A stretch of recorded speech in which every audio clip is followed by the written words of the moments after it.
जय माँ लक्ष्मी भक्तों, स्वागत है आप सभी का हमारा यूट्यूब चैनल में। आज मैं आपको एक ज्ञानवर्धक बातें बताने जा रहा हूँ जो आपकी जिंदगी को बदल के रख देगी। दोस्तों, घर में 3 औरतों को झाड़ू नहीं लगाना चाहिए, अर्थात 3 औरतों को झाड़ू नहीं छूना चाहिए। घोर पाप लगता है। यह गलती कभी भी ना करें, नहीं तो आपको बर्बाद होने से कोई नहीं रोक सकता। दोस्तों, झाड़ू को सभी महिलाओं को लगानी चाहिए, परंतु 3 ऐसी महिलाएं हैं जिन्हें झाड़ू लगाना कतई मना किया गया है शास्त्रों के अनुसार। आज हम आपको बताएंगे कि वह ऐसी कौन सी 3 महिलाएं हैं जिन्हें झाड़ू नहीं लगानी चाहिए। उनके द्वारा झाड़ू छूना भी पाप माना गया है। अगर आप अपनी भलाई चाहते हैं तो खासकर 3 महिलाओं को झाड़ू गलती से भी हाथ नहीं लगाना चाहिए। दोस्तों, आगे बढ़ने से पहले सच्चे मन से कमेंट बॉक्स में लिखें जय माता लक्ष्मी, क्योंकि झाड़ू माता लक्ष्मी का प्रतीक है।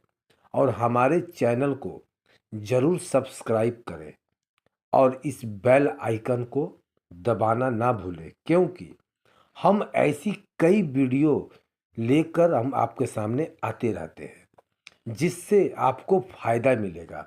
दोस्तों, घर या ऑफिस में इस्तेमाल होने वाले झाड़ू का बड़ा महत्व होता है।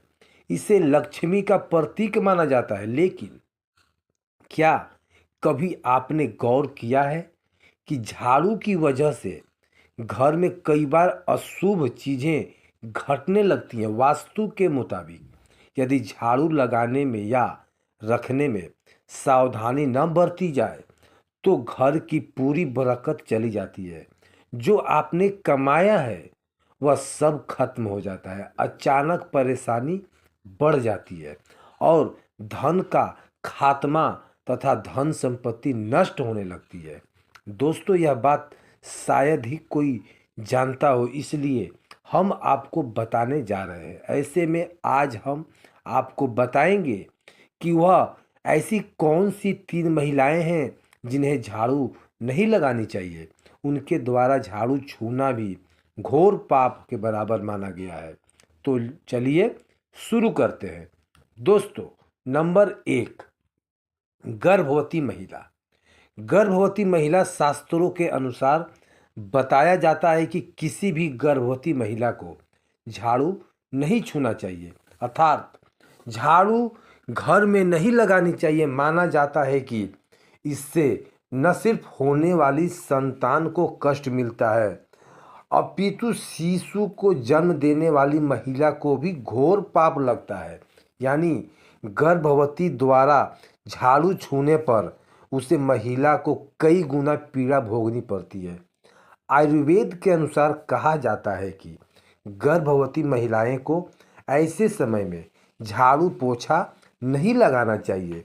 आयुर्वेद का मानना है कि ऐसे समय में योग आसन करना चाहिए, उचित माना गया है इसको, क्योंकि झाड़ू लगाने पर शरीर में काफ़ी प्रेशर पड़ता है, जिसके कारण होने वाला शिशु कई कष्टों को झेलता है। वहीं गरुड़ पुराण में बताया गया है कि जब कोई गर्भवती महिला शिशु को 9 महीने पेट में रखती है तो उसका दर्जा कई लाख गुना बढ़ जाता है। ऐसे स्त्री के चरण छूने पर व्यक्ति स्वर्ग को प्राप्त कर लेता है।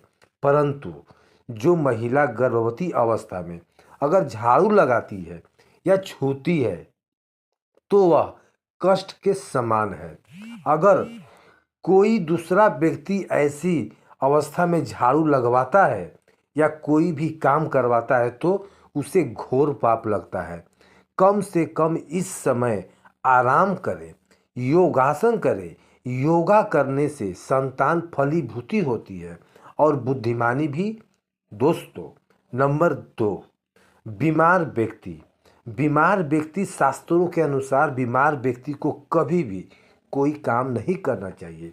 उसे आराम करना चाहिए। ऐसे में बात जब झाड़ू लगाने की आती है तो किसी भी महिला को इस समय झाड़ू नहीं छूना चाहिए। ऐसी अवस्था में झाड़ू लगाना और छूना पाप माना गया है। इससे उल्टा बीमार व्यक्ति को पाप लग जाता है, क्योंकि झाड़ू को लगाने के लिए पर्याप्त मात्रा में ऊर्जा की जरूरत पड़ती है। ऐसे में बीमार व्यक्ति को झाड़ू नहीं लगाना चाहिए। झाड़ू तभी भी लगाएं जब आप शारीरिक रूप से संपन्न हो। माना जाता है कि जब कोई बीमार व्यक्ति झाड़ू लगाता है तब घर में धन की हानि होती है। धन संपत्ति धीरे धीरे नष्ट होने लगती है, क्योंकि ऐसे में बीमार व्यक्ति को कई गुना बीमार हो जाता है, जिसके कारण धन की हानि हो जाती है। इसलिए आराम करें और काम काज किसी और से करवा लें। दोस्तों, नंबर 3, मासिक धर्म में स्त्री की मानसिक पीड़ा एक ऐसा दर्द है जो शायद ही कोई जानता हो। कहा जाता है कि महिलाओं को इस समय आराम करना चाहिए और कोई भी घर का ऐसा कार्य नहीं करना चाहिए जिसके कारण तकलीफें और बढ़ जाए। इस समय ना तो रसोई घर में जाना चाहिए और ना ही झाड़ू को छूना चाहिए। ऐसे में तुलसी में पानी भी नहीं डालना चाहिए। माना जाता है कि मासिक धर्म के दौरान घर में झाड़ू पोछा तभी लगाना चाहिए। यह घोर पाप माना जाता है।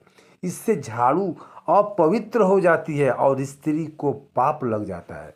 ऐसे में घर में धन की बर्बादी होने लगती है। माता लक्ष्मी क्रोधित हो जाती है, क्योंकि माता लक्ष्मी नहीं कहती कि मानसिक पीड़ा में आप झाड़ू लगाएं तथा पोछा लगाएं, बल्कि माँ कहती है कि ऐसे समय में स्त्री को आराम करना चाहिए।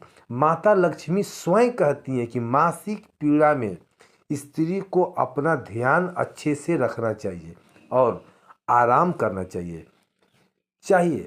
ऐसे में जो भी व्यक्ति मासिक पीड़ा महिलाओं से काम काज करवाता है तो उसे भी घोर पाप लगता है, क्योंकि शास्त्रों में बताया जाता है कि ऐसे समय में नारी को विश्राम करना चाहिए। जब किसी महिला को मासिक धर्म आता है तो उसे दर्द को एक महिला ही समझ सकती है। गरुड़ पुराण में कहा जाता है कि मासिक धर्म में ईश्वर की प्रतिमा भी नहीं छूना चाहिए। अगर आपका इस दिन व्रत है तो आप व्रत का पालन वैसे ही करें जैसे कि आप बाकी दिनों में करते आ रहे हैं। मासिक धर्म में ईश्वर की प्रतिमा को छू नहीं सकते, घंटी भी नहीं बजा सकते। ऐसे में आप कथा सुन सकते हैं, ईश्वर की प्रार्थना कर सकते हैं, परंतु ईश्वर की प्रतिमा को गलती से भी मत छूना। आप घर में किसी और से पूजा पाठ करवा सकते हैं और आप व्रत रख सकते हैं। शास्त्रों में एक और प्रावधान है कि जो भी व्यक्ति मासिक पीड़ा महिला की सेवा करता है तो वह व्यक्ति माता लक्ष्मी की कृपा पाता है। ऐसे समय में स्त्री की सेवा करना बहुत ही पुण्य का काम माना गया है। दोस्तों, नंबर 4, मासिक धर्म के दौरान रसोई घर में खाना क्यों नहीं बनाना चाहिए, चलिए जानते हैं। माना जाता है कि इस समय महिलाओं के अंदर से कई ऐसे अवशेष निकलते हैं जिसके कारण वह खाना भी दूषित हो जाता है। कहा जाता है कि परेशानी में आकर या दर्द में आकर भोजन बनाना या किसी को खिलाना स्वयं उसे भोजन को जहर के समान माना गया है। गरुड़ पुराण में बताया जाता है कि किसी बीमार व्यक्ति को भोजन नहीं बनाना चाहिए, क्योंकि वह व्यक्ति उस बीमार व्यक्ति होता है। ऐसे में उसके बुरे अवशेष खाने में चला जाता है और आप बीमार पड़ सकते हैं। इसलिए कहा जाता है जब किसी महिला को मासिक धर्म आता हो तो उसे रसोई घर में नहीं जाना चाहिए, खाना भी नहीं बनाना चाहिए। तो ऐसा खाना दूषित तथा जहरीला बताया गया है, क्योंकि इस समय महिला शारीरिक रूप से स्वस्थ नहीं होती। अगर आपको बुखार है, सर दर्द है या खांसी जुकाम भी है, तब भी आप रसोई घर में खाना ना बनाएं। ऐसा खाना भी दूषित बताया गया है। इस समय आपको विश्राम करना चाहिए। दोस्तों, नंबर 5, मासिक धर्म के दौरान पति पत्नी को ऐसे समय में दूरी बनाकर रहना चाहिए। इस समय पत्नी के साथ संभोग करना तथा उन्हें परेशान करना घोर पाप के बराबर माना गया है। इससे आपके नरक के दरवाजे खुल जाते हैं। आपका अगला जन्म किसी जानवर के रूप में हो सकता है। शास्त्रों में कहा गया है कि इस समय जो भी पुरुष किसी महिला के साथ संभोग करता है या उसे परेशान करता है तो उसे नर्क में जाना पड़ता है। साथ ही साथ उसका अगला जन्म किसी जानवर के रूप में हो सकता है, क्योंकि इस वक्त महिला शारीरिक रूप से स्वस्थ नहीं होती। वह इस समय कई ऐसे दर्दों को तथा कष्टों को झेल रही होती है जिससे आप अंदाजा भी नहीं लगा सकते। मानसिक धर्म का दर्द स्त्री को जिन झोड़ कर रख देता है। ईश्वर स्वयं कहते हैं, जब कोई नई मासिक धर्म का पालन नहीं कर रहा है तो उसे कष्ट नहीं देना चाहिए, बल्कि उसे आराम करना चाहिए और उसकी सेवा करना चाहिए। इसलिए कहा जाता है कि मासिक धर्म के दौरान महिलाओं को ऐसा कोई भी कार्य नहीं करना चाहिए जिससे कि वह पीड़ा और बढ़ जाए। ऐसे में आप आराम ही करें और शरीर को साफ रखें। दोस्तों, नंबर 6, क्या मासिक धर्म के दौरान शिशु को स्तनपान कराना चाहिए? आइए जानते हैं। हमारे शास्त्रों में ऐसा प्रावधान है कि माँ का दूध कभी भी जहरीला नहीं होता। ये अमृत के समान होता है। यह किसी भी परिस्थिति में दूषित नहीं होता। इसलिए मासिक धर्म के दौरान माँ अपने शिशु को स्तनपान करवा सकती है, क्योंकि माँ का दूध सर्वोत्तम और अमृत के समान कहा गया है। माँ के दूध में इतनी शक्ति होती है जिसे आप अंदाज़ा भी नहीं लगा सकते। हमारे वेदों में बताया जाता है कि जो व्यक्ति अपनी माँ का दूध पी लेता है, उस दूध का हक अदा करता है, तो उसे शास्त्रों के अनुसार स्वर्ग की प्राप्ति होती है। वह व्यक्ति कई करोड़ पुण्य को पा लेता है, क्योंकि माँ का दूध ब्रह्मांड में अमृत के समान है। इसलिए यह कभी दुष्ट नहीं होता। इससे समय अमृत का रूप माना गया है। दोस्तों, नंबर 7, मासिक धर्म के दौरान क्या नहीं खाना चाहिए और क्या खाना चाहिए। ऐसी समस्या में महिलाओं को तला हुआ नहीं खाना चाहिए, चावल आदि नहीं खाना चाहिए, ठंडी चीज़ों का सेवन नहीं करना चाहिए। साथ ही साथ भोजन में मांस नहीं खाना चाहिए। मदिरा पान आदि या कोई भी नशीली चीज का सेवन नहीं करना चाहिए। नशीली पदार्थ किसी भी हाल में नहीं लेना चाहिए। शास्त्रों के अनुसार माना जाता है कि मासिक धर्म के दौरान सूर्य की किरणें को भी देखना नहीं चाहिए, इससे पाप लगता है। साथ ही साथ मासिक धर्म में ज़्यादा बाहर नहीं निकलना चाहिए, शुभ नहीं माना जाता है।